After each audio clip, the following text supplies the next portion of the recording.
Y hoy tuvimos en Noveno Arte el honor de hacer la presentación del número 3 de la Balada del Norte del gran Alfonso Zapico. Pues buenos días, hoy tenemos aquí a Alfonso Zapico, que nos viene a presentar el tomo 3 de la Balada del Norte, que vamos a enseñar por aquí. Este es el 2, perdón, el 3. Pues esta magna obra que nos hemos encontrado, que yo creo que ha crecido además, que me habías comentado que al principio iban a ser 2 o 3 volúmenes, ha ido creciendo. Imagino por la inmensidad de toda la obra, de todo lo que tienes que contar, que condensarlo todo en solo 2 episodios, pues es mejor ir contándolo poquito a poquito. Y sobre todo con el humor típico que tiene Alfonso, que siempre, pues siempre nos ha gustado y nos ha caracterizado de cómo nos cuenta las historias.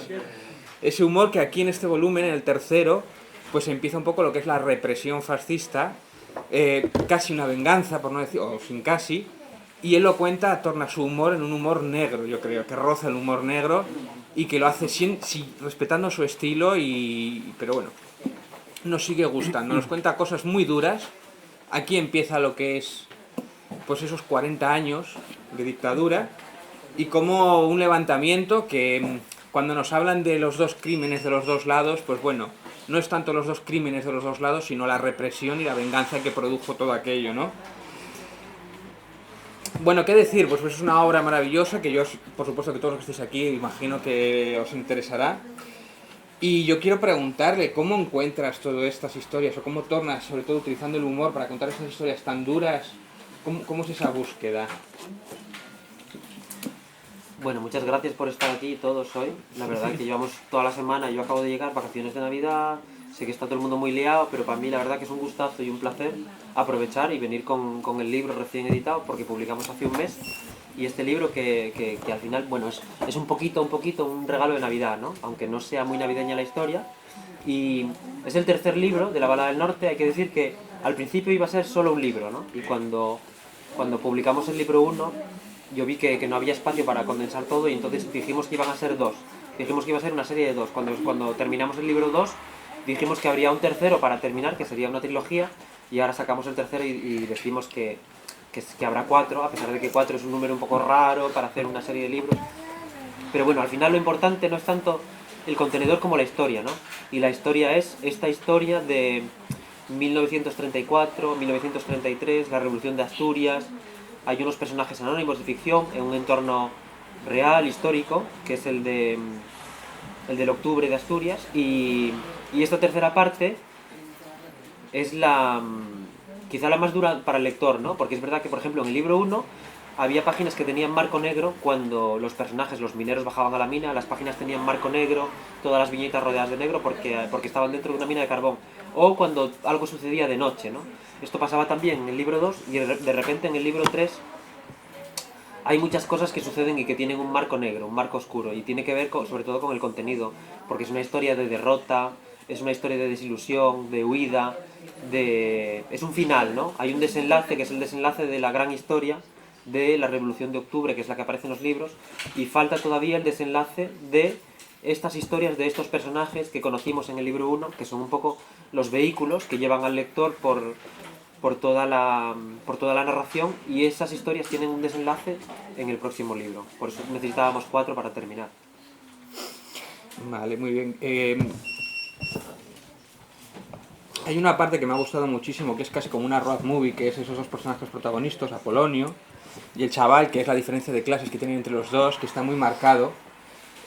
¿Cómo encuentras eso? Porque en todo momento está muy presente y no se da cuenta de la superioridad o la superioridad, que pertenece a una clase superior cuando pide algunas cosas. Ahí hay un humor, ahí hay el conflicto que pasa. Es una road movie casi, ¿no? Explícame un poquito cómo llegas a eso. Bueno, no sé si una road movie, pero sí que es verdad que hay una... Además en este libro 3 el lector se dará cuenta de que hay menos texto, hay menos bocadillos, hay menos diálogo. Y es verdad que yo, que además soy un autor que a veces abuso del texto y abuso de los diálogos y de la narración, en este libro 3 me he permitido el lujo de escribir menos y de dibujar más. O de dibujar, bueno, dibujo lo mismo, ¿no? Pero es verdad que me he permitido un poco hacer páginas dobles, 3 páginas, 4 páginas, donde nadie habla, no hay narración, no hay texto, y sin embargo el lector tiene que adivinar lo que pasa viendo las viñetas, viendo los dibujos, ¿no? Esos personajes que van caminando, empieza a llover, van subiendo monte arriba.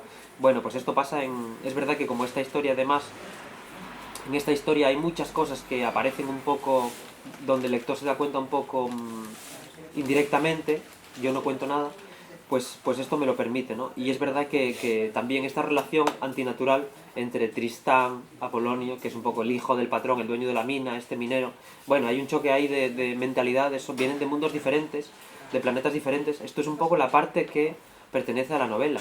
Como es una novela puedo hacer esto. En la vida real sería más complicado.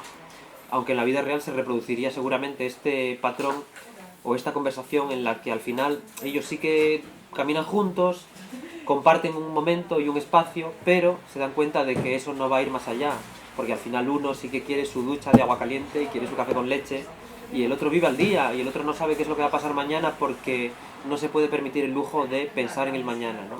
Y esto tiene que ver también con los personajes de este libro, pero sobre todo con los personajes reales de aquella época.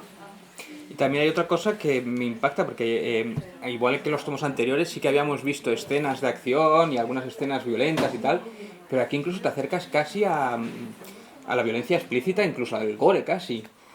¿Por qué metes esa? ¿Para impactar más o qué buscabas exactamente ahí?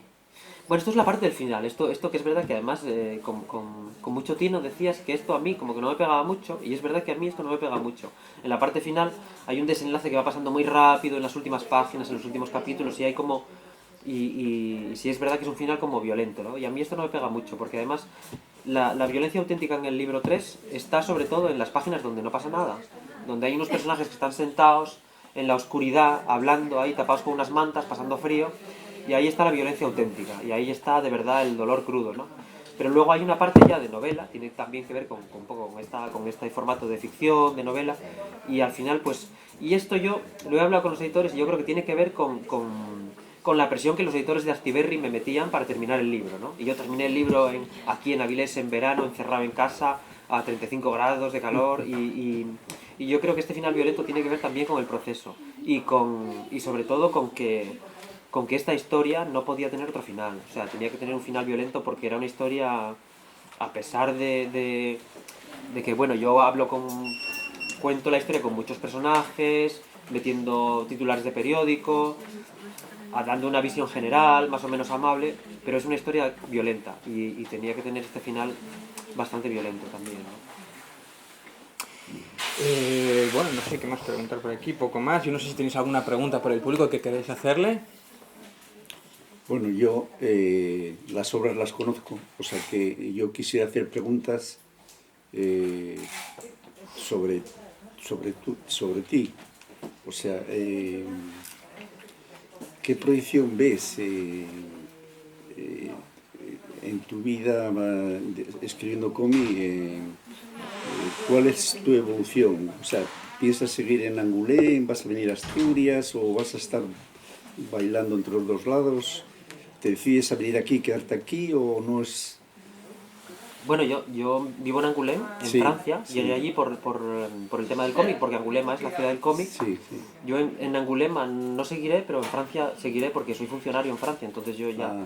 Y lo que voy a hacer es venir a Asturias también, claro, yo tengo una pata en cada sitio, Sí. los proyectos que yo hago al final sí que tienen una ubicación y tienen un arraigo aquí. Esto sobre todo tiene que ver con Angoulême y tiene que ver con la memoria, porque es verdad que cuando yo me fui a Angoulême era con otro libro, con otro proyecto, con otra historia que es Dublinés, que era la biografía de James Joyce, que a mí me parecía muy interesante, era una excusa para escapar de este pueblo minero del que yo venía, Blimea, y que era un pueblo minúsculo, donde no había nada, y entonces yo me inventé este proyecto y de esta historia, una biografía de este escritor, del Ulises, que viajaba por un montón de países exóticos, que tenía una vida muy aventurera, y allí dibujé el libro, y además el libro fue Premio Nacional, que fue un poco lo que me dio Sí. el impulso para hacer esto. Luego yo allí en Francia descubrí que el mundo del que yo venía no se parecía en nada a ese país al que yo llegaba, y que el mundo del que yo venía, esta sociedad tan específica de las cuencas mineras, de los movimientos obreros, sí que era un mundo que se moría, pero que tenía muchas cosas y muchos valores y muchas cualidades, y había mucho que contar y que compartir, ¿no? Por eso hice La Balada del Norte. No tanto porque a mí me importara mucho o poco la Revolución de Octubre, sino porque había un mundo ahí que se moría, y al morirse ese mundo la gente lo olvidaba. Y es verdad que nosotros no nos resignamos a que nos olviden. Por eso hay un montón de niños de humo, que se dice, que Sí, son un poco eso lo vi. los hijos de esta generación que no nos toca, que ya no bajamos a la mina, pero bueno, que nos toca emigrar o que tenemos que inventarnos un poco la vida como podamos, por donde podamos, y no nos resignamos a que nos olviden, a que este mundo y esta sociedad desaparezcan, ¿no? Por eso tiramos de la memoria. La memoria es un poco esta conexión que tenemos con las generaciones anteriores. Y el libro este al final es un ejercicio de memoria, y lo que hace es rescatar la memoria familiar o la memoria personal o las anécdotas, los diálogos, más que buscar justificar o recrear o explicar una revolución. Lo que hace es rescatar la memoria, este libro. Bueno, este libro, o sea, por ejemplo, está editado en castellano solamente, ¿no? Está ahí, lo sacamos en Francia, pero Sí. en Francia tengo que terminar el libro cuarto y vamos a publicar en Francia. Entonces, lo que quisiera saber yo, ¿qué apreciación tienes tú sobre esta historia de Asturias? ¿Qué proyección puede tener en Italia, Alemania, Francia? ¿Tú crees que tiene...? Mira, ya es tirar muy lejos, pero de momento ya tenemos el 1 y el 2, el libro 1 y 2 traducidos al francés, sin publicar todavía, porque lo publicarán los franceses en un libro único, porque los franceses no quieren un libro 1, 2, 3 que parezca una serie que no se va a acabar nunca, porque es verdad que yo no acabo nunca, pero lo que quieren es, lo que les interesa mucho a los franceses es, quizá de una manera un poco superficial o un poco sin saber muy bien, esto les suena un poco a una mezcla extraña, bizarra de la Guerra Civil Española y la Comuna de París. Sí. Y como ellos esto lo encuentran un poco atrayente o exótico o que puede interesar a un lector como el francés, que es verdad que está acostumbrado a que le den mucha materia histórica y mucha revisión de un poco de la historia, sobre todo la suya, ¿no? Que es a lo que están acostumbrados, pues creen que puede funcionar y que puede interesar. Y yo creo que sí que puede interesar, y sobre todo incluso todo lo que tiene que ver no ya con lo geográfico ni con lo, sobre todo por el tema del trabajo, porque si esto lo lee alguien del norte de Francia, lo va a identificar perfectamente, esta sociedad y este lenguaje y este territorio, que es un territorio sentimental, por el tema del trabajo. Sí. Esto, habiendo tantos hispanistas y mayormente anglosajones, ¿esta no podría tener buena proyección en Inglaterra, este tipo de trabajo tuyo? No sabes. Bueno, ahí ya no sé, porque yo la verdad, y además el mercado de cómic inglés debe ser bastante especial y no debe haber tampoco mucho espacio para este tipo de libros o que tienen más que ver un poco con, bueno, esto que se llama novela gráfica, que son un poco historias más libres, fuera de formato, pero bueno, yo ahí la verdad no me meto porque tampoco conozco. ¿Y alguna pregunta más por ahí? Hola, yo estuve algunos años dedicándome también al dibujo. Te admiro muchísimo, me encanta tu trabajo y me parece que tanto la narrativa como la expresividad que le pones es impresionante. Ole tú. Y te quería preguntar, y me hace mucha ilusión verte, y te quería preguntar cuáles fueron tus referentes artísticos, o cuáles son. Por referentes artísticos, mira, por un lado, bueno, yo estudié arte en Oviedo, y ahí la verdad que no encaminé un poco mi trabajo al cómic, sino que pensé que iba a ser más, bueno, pues ilustrador, o diseñador, o maquetador, y me iba más por la parte gráfica, ¿no? Luego ahí en medio pues descubrí un poco a estos franceses que se llamaban en aquella época la nueva bande dessinée, que ahora ya no es nuevo porque han pasado bastantes años, pero es verdad que sí me interesaron mucho porque eran gente como Christophe Blanc o Sfar, o que dibujaban, sin dibujar bien, dibujaban bien.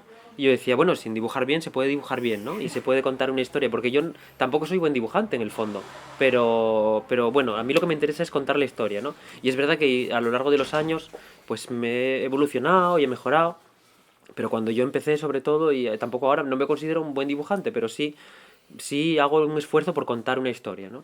Y luego cuando fui a Angulema descubrí autores españoles que sí que, bueno, como Álvaro Ortiz o Martín Romero, o Clara Tanit, Lola Lorente, que son gente que pasó por allí, que hacía cómic independiente aquí en España, hacían novela gráfica independiente, hacían ilustración, y tenían estilos como muy variopintos, cada uno trabajaba con un sistema diferente, y yo aprendí mucho de ellos también, porque se aprende mucho también, no solo leyendo libros, sino viendo cómo trabajan los demás, y preguntando, y inquiriendo, interrogando, y es verdad que que ahí aprendí mucho, ¿no? De la parte práctica, que era lo que me faltaba a mí aquí, cuando estaba en Asturias. Pero yo cuando era niña, que fui el primer trabajo tuyo que vi yo, que me acuerdo perfectamente, no me acuerdo de leer el nombre, y nunca supe el nombre hasta que vi más libros tuyos, pero el primero que vi nos lo dieron en el colegio, y era una especie de librito, de folleto más bien, del Holocausto. Ah, el folletín aquel de... Y me dejó marcada para toda la vida por la expresividad de los dibujos. Bueno, ese folleto lo dibujé cuando estaba dibujando Café Budapest, y es verdad que es como el primer cómic que publiqué en España, después de otro que publiqué en Francia antes, que se llamaba La guerra del profesor Bertenev, pero yo ahí sí que es verdad que sí que me veía, yo era novato y estaba aprendiendo y estaba evolucionando y al final incluso hoy día si veo el libro 1 de La balada del norte y si puedes ver las primeras páginas de La balada del norte, verás que las caras de los personajes, si ves las últimas páginas del libro 3, han cambiado mucho, porque han pasado 8 años y por el camino he aprendido y he evolucionado y es verdad que... Pero bueno, eso no es malo porque al final quiere decir que los libros están vivos y que la obra, bueno, las obras están vivas también, ¿no? Pero bueno, no hay más, casi no hay más truco para esto. No sé si hay Sí, alguien una más. cosa, Alfonso. Una de las ventajas de que fueran varios álbumes es que te permite que la gente se te haya acercado entre el primero y el tercero y te hayan ido contando, me imagino, también sus historias, sus vivencias, ¿no? Que esto se suma a la documentación que has hecho tú. ¿Hasta qué punto has ido incorporando historias que te ha ido contando gente en firmas o en encuentros o en mesas redondas a lo que es la línea argumental de la balada? Pues esto lo hago mucho y de hecho ahora estoy deseando ya que llegue el feedback del libro 3 para empezar con el libro 4 y meter historias, pero aquí en el libro 3 aparecen diálogos o aparecen páginas dobles que no estaban previstas, como por ejemplo hay una historia para el que sea de León o conozca a León, el Cristo Rojo de Bembibre, que yo no tenía ni idea de la historia del Cristo Rojo de Bembibre y es una historia fabulosa, fantástica, maravillosa que me contaron en la Feria del Libro cuando estaba presentando el libro 2. Incluso en el libro 2 aparecen ya recuerdos de familia o diálogos o cosas que me contaron. Cuando yo publiqué el libro 1 vino mucha gente y dijo, pues yo tenía un abuelo que era minero en no sé qué pozo y sabes, me contaba tal o cual cosa y él vivió aquello y no sé qué. Y digo, ojo, esto es increíble. Y lo metía en el libro 2 y luego en el libro 3 han aparecido cosas como esta o diálogos. Al final lo más triste de todo es que hay la mayor parte de historias se quedan fuera, siempre, de todo lo que uno escucha o lo que a uno le gustaría meter, la mayor parte se queda fuera, que es lo más triste, pero de lo que hay, de lo que dibujé y de lo que está en el libro, casi todo es real y casi todo es personal y casi todo merece la pena. ¿Alguien más que quiera preguntar? ¿Más? Quería hacer una última pregunta sobre el cómic en general. ¿Cómo ves? Porque el cómic estuvo muy bajo, bueno, ahora no lo sé, por eso te pregunto, que estuvo muy bajo en España, o sea, el cómic estaba tirado, no era como en Francia, como tú bien dices, en Angoulême, en Francia es la de Dios, lo que hay de cómic. ¿Cómo ves la evolución del cómic en España? ¿Va más, va menos, se mantiene? Bueno, va a más y no, o sea, va a más porque bueno, cuando yo empecé yo tampoco conocía muy bien el mercado del cómic español. Y es verdad que ahora, por un lado, hay gente que dice que, bueno, que no hay industria, que es verdad que no somos Francia, es verdad que no somos Francia. Yo el mercado francés tampoco lo conozco mucho porque no me considero un autor francés, a pesar de que llevo 10 años en Francia y vivo allí, en Angoulême. Pero bueno, yo a ese mercado no pertenezco porque no trabajo directamente para ese mercado, ni lo conozco, ni me amoldo a él, ni encajo directamente en él. Y conozco el mercado un poco de aquí de España, porque es verdad que desde hace unos años conozco a autores que son amigos, que hacen obras, que crean lectores. Lo que sí hay un trabajo grande aquí en España ahora es que estamos fabricando lectores. Estamos fabricando lectores que igual no leían cómic hace 10 años, pero están empezando ahora. Y esto yo creo que está muy bien por un lado, pero por otro lado, bueno, pues es una trinchera todavía y no son grandes números los del cómic. El cómic sigue estando un poco por desconocimiento, por ignorancia, yo creo, sigue estando un poco a lo mejor mal visto o no considerado por una cierta parte de la cultura en España. Y eso que ha cambiado mucho, ¿eh? Porque es verdad que muchos prejuicios han caído y mucha gente descubre que las historias del cómic sí que es verdad que están ahí, y muchas además se traducen a otros lenguajes audiovisuales y se traducen a otros países. O sea que hay un avance grande, pero todavía estamos ahí en la brecha. Bueno, lo que el cómic en España en la posguerra era el Capitán Trueno, Jabato y todas incluso más de un padre le sacudía al hijo si lo veía, vamos, los cómics, esos había que leerlos sin que se enterasen los padres, porque los padres, estudia, déjate leer cuentos y tal y cual, ¿no? O sea que el cómic en aquel entonces fue muy maltratado, ¿no? Le costó mucho trabajo evolucionar. Entonces esos pasajes yo creo que en las generaciones de ahora y posteriores han quedado borrados totalmente, o sea que no tiene por qué haber ningún perjuicio en ese sentido, ¿no? Pues no O sé. sea, Igual no estaba muy bien considerado de aquella, o era una cosa como más infantil, pero sí que de aquella se imprimían miles y miles y miles de ejemplares de tebeos, de cómics todas sí, las semanas, y llegaban a miles y miles de lectores, y había un montón de dibujantes que tenían como profesión diaria su trabajo haciendo cómics y cobraban por página, y era un sistema más industrial. Y ahora, en cambio, ya no hay industria, no estamos en esa liga, estamos un poco en el tema de cada dibujante de cómic, es un, no sé si un francotirador, pero cada dibujante de cómic es un novelista. Y entonces ha de pelear por su porcentaje editorial, buscar sus lectores, su hueco, su lugar en el mundo. Hace una obra, hace una historia, va haciendo varias obras, varias historias, va aglutinando lectores, pero ya no es el sistema que había antes y ya no se puede aspirar, yo creo, a esto de cobrar por página y que haya un cómic colgado con una pinza no sé dónde. Yo creo que esto ya no tiene cabida. Pero es verdad que, por ejemplo, siendo tan... poniéndonos tan contentos como nos ponemos hablando de la novela gráfica y el cómic español y lo bien que va ahora y la cantidad de lectores nuevos que hacemos, sí que es verdad que lo que da un poco de pena es que perdemos el lector infantil. No hay en cómic casi.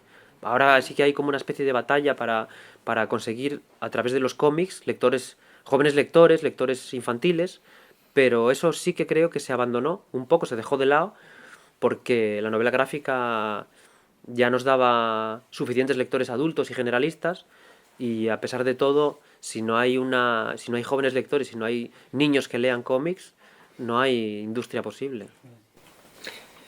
Respecto a esto, ¿crees que es posible que haya menos lectores de cómic porque ahora mismo las nuevas generaciones y tal miran más para los audiovisuales? Y si es así, ¿tú te plantearías hacer una película con tu obra? Como más autores de novelas o cómics, Paco Roca y Martín Satrapi, tal, que primero hacen la novela y después la adaptan a animación. No lo sé, eso ya no depende de mí, porque, los autores de cómic cuando hacen la obra no la hacen pensando en si va a ser adaptada o no. Y eso luego, por ejemplo, El vecino es una serie que sale ahora en Netflix, que viene de un cómic, que dibujaron hace un montón de años. Empezaron a dibujar una serie de Santiago García y Pepe Pérez, pero, pero eso yo creo que ningún autor de cómic se lo plantea cuando empieza a dibujar una historia. Y forma parte también de esa transfusión de obras y de lenguajes y de compartimentos que antes eran estancos y que ahora empiezan a comunicarse con respecto a las historias que se cuentan en los cómics, ¿no? Pero, pero no hay ninguna planificación. En Francia yo creo que sí, que se hace más. Pensar cuando un autor dibuja algo, ya en adaptarlo o al revés. Pero aquí, bueno, pues no. ¿Y a ti te gustaría en algún momento? Bueno, a cualquier autor le gustaría, claro, adaptar su obra. Pero... Imagino que se haga bien, ¿no? Porque muchas veces se falla, hacen algunas masacres con algunas que hacen una traslación y casi mejor que no se hubiera hecho. Yo creo que precisamente la verdad del norte, yo se lo comenté en una ocasión, que yo lo veo, hay una pequeña miniserie de 4 o 5 episodios, que sería además un tema que, bueno, que yo sí lo veo, que yo creo que cualquier día te llega la oferta, ¿eh? Bueno, yo no sé si lo veo, pero en realidad lo importante al final es la historia. Tenemos que contar la historia. Y luego ya la historia pues cobrará vida o no, llegará a otros lectores o no, pero al final lo más importante es la historia aquí. Cuando se hace una buena historia es verdad que esa historia luego es susceptible de llegar en el formato original o en otros formatos a otra gente, ¿no? Pero lo más importante es la historia. ¿Y alguna pregunta más por ahí? O si no, ya pasamos a las firmas. Bueno, yo quería hacer una última pregunta. Tengo muchas, pero no voy a aburrir tampoco. ¿O de qué forma tú proyectarías o tú pudieses hacer un proyecto para que la juventud aquí en Asturias se metiese en el cómic? No lo sé, esto es un poco... Qué pregunta tan complicada, ¿no? Igual No, será es tan complicado para... Eso es de multinacional, o sea, es que como se está hablando tanto de invertir, traer empresas de un sitio y de otro, o sea, dinamizar un poco esta región que está medio muerta, pues yo no sé qué ves tú, si en la juventud de hoy día hay escuelas, hay movida de hacer cómics o hay algo en Asturias? Bueno, muchas guerras, abiertas como en muchos sitios diferentes. Aquí en Avilés, por ejemplo, está el Festival de Avilés y allí, por ejemplo, está Xelu, que es el último ganador del premio Alfonso Iglesias, que acaba de publicar. Hay autores asturianos, que son autores asturianos, que están en Barcelona, a lo mejor, como Javi Rodríguez o Ángel de la Calle va a sacar un cómic dentro de poco. Hay como una especie de microuniverso de autores también, que igual no está organizado o igual no tiene una... Bueno, no es homogéneo, ¿no? Sí. Pero hay cada uno... Estamos como en modo guerrilla, pero sí que es verdad que Asturias, para ser una región pequeñita y con una población tan pequeña, pues sí que tiene una capacidad de expresión en cómic y en otras artes muy importante, ¿no? Y esto ya viene de atrás y esto debería continuar. ¿Alguna pregunta más por ahí? Bueno, pues no sé si quieres ya empezamos a las firmas Pues o sí, qué. cuando queráis. Pues bueno, pues va a empezar a hacer las firmas de la balada del norte, tomo 3, de Alfonso. Así que hacer una cola, no sé si hacéis una cola por aquí y podéis ir firmando.